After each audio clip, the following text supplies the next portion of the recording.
भारत और बांग्लादेश के बीच में जिस तरह के वर्तमान हालात चल रहे हैं, उन्हें देखकर भारतीयों के मन में एक बड़ा सवाल उठने लगा है। बांग्लादेश के लिए बांग्लादेश पर हमले के लिए तैयार भी हैं कि नहीं हैं हम?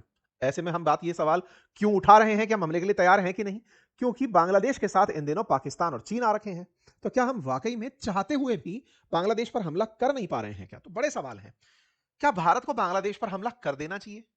आज उन पाकिस्तानियों को फिर से बोलने का मौका मिल गया है। मौका इस बात पर कि भाई कम से कम उस बांग्लादेश को पूर्वी पाकिस्तान से बांग्लादेश बनाने वाला जो भारत था, आज वो बांग्लादेश फिर से हमारी तरफ लौट रहा है। जो लोग कभी पाकिस्तान प्रेमी हुआ करते थे उस पूर्वी पाकिस्तान में, उनका समय आया है।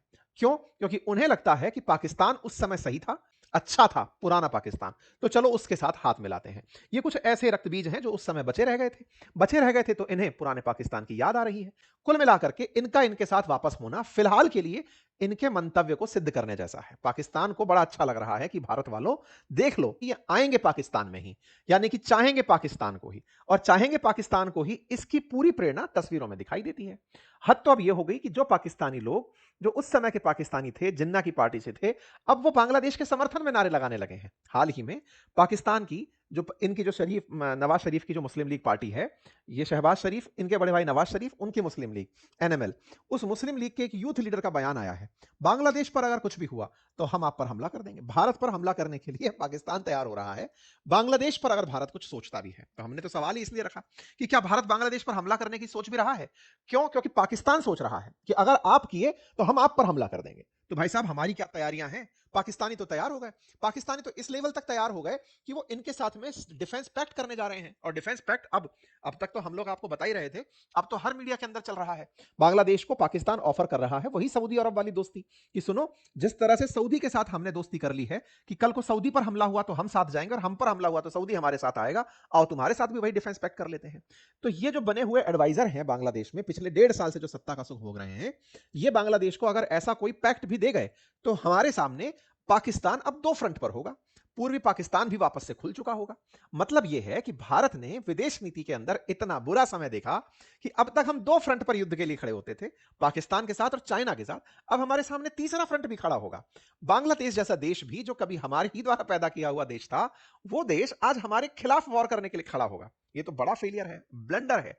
आज भारत बांग्लादेश के लिए इतना भी महत्वपूर्ण नहीं है क्या कि उसे ना तीस्ता जल की जरूरत है, ना भारत जो बांग्लादेश के साथ अंतरराष्ट्रीय स्तर पर सबसे बड़ी सीमा साझा करता है। भारत की लगभग 4096 किलोमीटर की सीमा है बांग्लादेश के साथ। भारत जो अंतरराष्ट्रीय सीमा देशों से साझा करता है, पाकिस्तान, चाइना जैसे देशों से, नेपाल, भूटान जैसे देशों से, उनमें सबसे बड़ी सीमा बांग्लादेश के साथ साझा करता है। विचारणीय बात है कि उस बांग्लादेश को भारत से इतनी बड़ी सीमा साझा करते हुए भी भारत से कोई भय नहीं है। उसे यह भी नहीं लगता कि भारत उसकी कोई सेवा रोक देगा, उसकी कोई सुविधा रोक देगा तो क्या ही फर्क पड़ जाएगा। यह हमारे लिए बड़ा विचारणीय तथ्य है कि हमने इतने सालों में अल्टीमेटली किया क्या। एक छोटू सा देश जिसके पास ना न्यूक्लियर वेपन है, ना हमारे सामने कोई सैन्य असलाह है, ना आर्थिक स्थिति है, बजट भी हमसे कई गुना कम है, उसके बावजूद भी उसके हौसले इतने बुलंद हैं। ये हमारे बड़े फेलियर्स में कंसीडर होना चाहिए। फिर भी सवाल ये कि जब ये भी मुंह खोलेंगे और हम इनके भी मुंह बंद नहीं करा पाएंगे, तो फिर हमारे सामने तो बहुत सी चुनौतियां खड़ी हैं।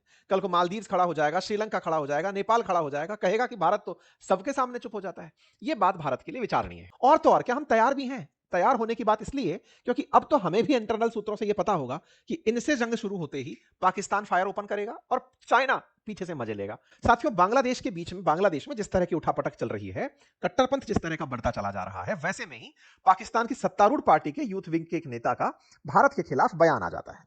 बयान में वो व्यक्ति खुलेआम भारत को मिसाइल हमले की धमकी देता है और यही समझाने का प्रयास कर रहा होता है कि यदि आप बांग्लादेश के खिलाफ कुछ सोचते हैं तो हम मिसाइल लाद देंगे। वीडियो में बढ़िया गीदड़ भभकी देता हुआ दिखता है और कहता है कि ये जो अखंड भारत वाली विचारधारा है ना, भारत को ये छोड़नी होगी। अखंड भारत की कौन सी विचारधारा? जिसमें भारत, पाकिस्तान, बांग्लादेश इन सबको अपना हिस्सा मानता है। तो ऐसी स्थिति में पाकिस्तान को बड़ा आनंद इस बात पर आ रहा है, क्योंकि पाकिस्तान की भारत से तो राइवलरी तगड़ी है। वो चाहते हैं कि बांग्लादेश में भारत के विरोध में पूरी तरह से भारत विरोधी सारे कैंप चालू हो जाएं, बांग्लादेशी लोग नफरत करने लगे भारत से, भारत को एक और मोर्चा साधने में दिक्कत आने लगे। भारत की सेना अब 3 फ्रंट वॉर के लिए तैयार रहे, पहले 2 फ्रंट के लिए, फिर उसके बाद तीसरे फ्रंट के लिए तैयार रहे। और देखने वाली बात है, 47 में हमारे लिए दुश्मन केवल पाकिस्तान था, 62 में हमारे लिए चीन बना, और अब आते आते बांग्लादेश बन गया है। तो भाई साहब, कुल मिलाकर के बांग्लादेश में बढ़िया पाकिस्तान खेती करने लग रहा है, उन सोच के और उन जमात के लोगों को मोटिवेट कर रहा है जो कभी 1971 के अंदर दबे रह गए थे। जो थोड़े भी पाकिस्तान के चाहने वाले लोग कट्टरपंथी थे, वो लोग इस तरह भारत विरोध में बयान दिलवा रहे हैं। हद तो यह है कि पाकिस्तान के जो संस्थापक रहे मोहम्मद अली जिन्ना, जिन्होंने भारत का विभाजन करवाया, उनकी बर्थडे मनाई जा रही है। बांग्लादेश में इस बात की खुशी मनाई जा रही है कि हमारे तो अब्बा असल में वो थे, और वास्तविकता भी थे। पूर्वी पाकिस्तान को पाकिस्तान नाम दिलवाने वाले तो वही रहे होंगे। मतलब ये लोग अब पूरी तरह से उस बैक टू पवेलियन मोड में जा चुके हैं, और इसको हमारे देश के अंदर भी बहुत से लोग अब चर्चा का विषय बना रहे हैं। एक ऐसे ही foreign affair expert Sushant Sareen का भी वीडियो बाहर आ रहा है, जिसमें वो कह रहे हैं कि Bangladesh back to Pakistan route पर चल रहा है, कि चलो भाई, हम तो पुराने ही अच्छे थे। कुल मिलाकर भारत के लिए एक सोचने का विषय यह है कि बांग्लादेश भारत के लिए चुनौती ज्यादा है, भारत के लिए एक फैला हुआ रायता है, भारत को खुद की विदेश नीति पर सोचने का मौका है, या फिर वाकई में हमें इसे पाकिस्तान और चाइना जैसा ट्रीटमेंट देना है। ये इस समय वाकई में हमारे देश के बड़े लोगों को, नीति निर्धारकों को सोचना पड़ रहा होगा। क्योंकि ये तो सत्य है कि भारत पाकिस्तान के साथ युद्ध कर चुका, चाइना के साथ युद्ध कर चुका, अब ये जो थर्ड फ्रंट है, इसका युद्ध होना बाकी है। पाकिस्तान को चाइना की सरपरस्ती में रहना पसंद आया। यही कारण है कि पाकिस्तान चाइना के अधीन रहते हुए भारत के अंदर इन्फिल्ट्रेशन करना और बांग्लादेश के अंदर अपनी नीतियों को फैलाना, ये दोनों काम कर रहा है। पाकिस्तानी लोग इस बात की खुशी मनाते हैं कि देखो, चाइना ने भारत को सब तरफ से, बंदरगाहों के माध्यम से, ग्वादार पोर्ट के माध्यम से, जिबूती के अंदर, तंजानिया में, श्रीलंका में, सब तरफ से भारत को स्ट्रिंग ऑफ पर्ल बनाकर घेर लिया है। पाकिस्तानियों को बड़ी खुशी होती है कि अगर भारत को बांग्लादेश से भी चुनौती मिल जाती है, तो इनकी सेना तो चाइना और पाकिस्तान से लड़ने के लिए ट्रेन है। बांग्लादेश के साथ तो इनकी बहुत अच्छी मित्रता थी। अगर हम युद्ध की स्थिति में जाते हैं, तो भारत को एट ए टाइम पाकिस्तान को भी काउंटर करना होगा, तो बांग्लादेश को भी काउंटर करना होगा। यह स्थिति 1971 से पहले वाली स्थिति फिर से बनने की स्थिति आ रही है, और ऐसे में हमारे देश में हथियारों की खपत बढ़ेगी। अगर भारत बांग्लादेश को चुप नहीं करा पा रहा है, तो कोई एक्शन क्यों नहीं ले लेता है? बोले, डर इस बात का है कि अगर हम इस पर एक्शन लेने निकले, तो यहां पर बैठी सरकार तो अमेरिका के द्वारा बिठाई हुई सरकार है, और अमेरिका द्वारा बिठाई सरकार के खिलाफ भारत कोई एक्शन लेता है, तो पहले ही हमने चाइना को, पाकिस्तान को दुश्मन बनाकर बिठाया है। ये नया दुश्मन हो जाएगा, और हम उधर से अमेरिका की भी दुश्मनी ले लेंगे। तो भारत के लिए तो इस समय सोच में ही बड़ा मंथन चल रहा है कि हम इसका इलाज करें तो करें क्या। हमारे ठंडे रह जाने पर अगर ये पाकिस्तान के इतने करीब चला जाता है कि कल को यदि ये भारत के खिलाफ अपनी जमीन का इस्तेमाल भी होने दे, और हमें साल भर बाद रियलाइज हो कि हमें बांग्लादेश पर हमला करना पड़ेगा, इसके अंदर बने हुए जो आतंकी अड्डे हैं उनको टारगेट करना पड़ेगा, और हम बैठकर हाथ पे हाथ धरे बैठे रहे कि अरे पहले ही कर लिया होता तो सही रहता।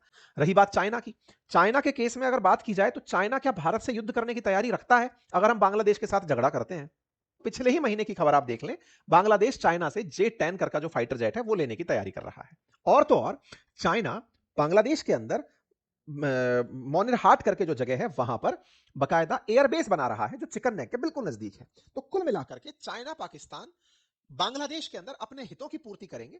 अल्टीमेटली खुशी केवल पाकिस्तान की होगी, बांग्लादेश के साथ युद्ध में चाइना नहीं उतर कर आएगा। और दूसरा जो सवाल है, जिसे जनरली हम लोग इग्नोर कर जाते हैं, और वो ये कि भारत के खिलाफ पाकिस्तान को केवल एक ही बॉर्डर पर सेना तैनात करनी होती है, लेकिन भारत को जब युद्ध करना होगा, तो उसे तीन फोर्सेस को, भारत को चाइना पर भी ध्यान देना होगा, बांग्लादेश पर भी अब ध्यान देना होगा, और पाकिस्तान पर भी ध्यान देना होगा। मतलब भारत तीन फ्रंट पर लड़ेगा। तो भारत की जो कुल सेना है, वो तीन फ्रंट के लिए है। ये अपने आप में एक बड़ी चुनौती है।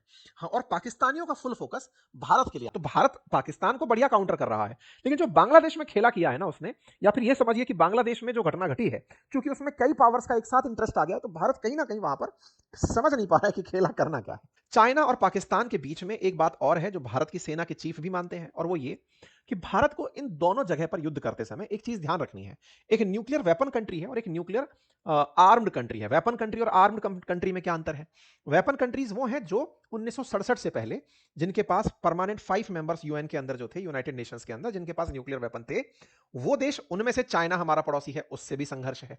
और न्यूक्लियर आर्म्ड, जिन्होंने एनपीटी पर साइन नहीं किए, जैसे भारत है, इजराइल है, पाकिस्तान है, उनमें से जो देश न्यूक्लियर वेपन रखते हैं उनके साथ। तो भारत को चाइना और पाकिस्तान के साथ एक न्यूक्लियर पावर और एक न्यूक्लियर आर्म्ड दोनों स्टेट्स के साथ झगड़े रखने हैं, यानी कि युद्ध की स्थिति में तैयार दूसरी है। तरफ बांग्लादेश में जारी हिंसा और राजनीतिक उथल पुथल और अब इसी तनाव के बीच पाकिस्तान भी कूद पड़ा और भारत को एक बार फिर धमकी देने की कोशिश की गई। भारत बांग्लादेश तनाव के बीच पाकिस्तान से भारत के खिलाफ एक और भड़काऊ बयान सामने आ गया। पाकिस्तान मुस्लिम लीग यानी पीएमएल के यूथ विंग के अध्यक्ष कामरान सईद उस्मानी ने भारत को खुली धमकी दे दी है। हालांकि जानकारों का मानना है कि यह धमकी से ज्यादा एक गीदड़ फपकी है जिसका मकसद सिर्फ बयानबाजी और सुर्खियां बटोरना है। अब उस्मानी ने क्या कहा जरा ध्यान से सुनिए। तो उस्मानी ने एक वीडियो संदेश जारी करते हुए दावा किया कि भारत अखंड भारत की विचारधारा बांग्लादेश पर थोपना चाहता है। अगर भारत ने बांग्लादेश की संप्रभुता पर बुरी नजर डाली तो पाकिस्तान अपनी सेना और मिसाइलों से जवाब देगा। पाकिस्तान, बांग्लादेश और चीन अगर एक साथ आ जाएं तो भारत को घेरा जा सकता है। यहां तक कि उस्मानी ने एक तथाकथित रोड मैप भी बताया कि पाकिस्तान पश्चिम से दबाव बनाए, बांग्लादेश पूर्व से और चीन अरुणाचल और लद्दाख पर फोकस करे। सबसे चिंता का विषय यह है कि बांग्लादेश की जमीन का इस्तेमाल भारत विरोधी गतिविधियों के लिए किया जा रहा, ऐसा आरोप पहले भी लग चुका है। भारत बांग्लादेश सीमा के पास कुछ इलाकों में आतंकी नेटवर्क फिर से सक्रिय होने की खबर भी सामने आई। जैसा कि सूत्रों ने बताया, पाकिस्तानी आतंकी नए नामों और संगठनों के जरिए भारत विरोधी एजेंडा चला रहे। इन मुद्दों पर भारत पहले भी बांग्लादेश की अंतरिम सरकार को सावधान कर चुका है। अब आरोप यह भी लगाए जा रहे हैं कि मोहम्मद यूनुस की अंतरिम सरकार कट्टरपंथी दबाव में काम कर रही, भारत विरोधी बयानबाजी को खुला मंच मिल रहा, अल्पसंख्यकों पर हमलों को लेकर ठोस कार्रवाई नहीं हो रही। हालांकि बांग्लादेश की सरकार इन आरोपों से इनकार करती आई।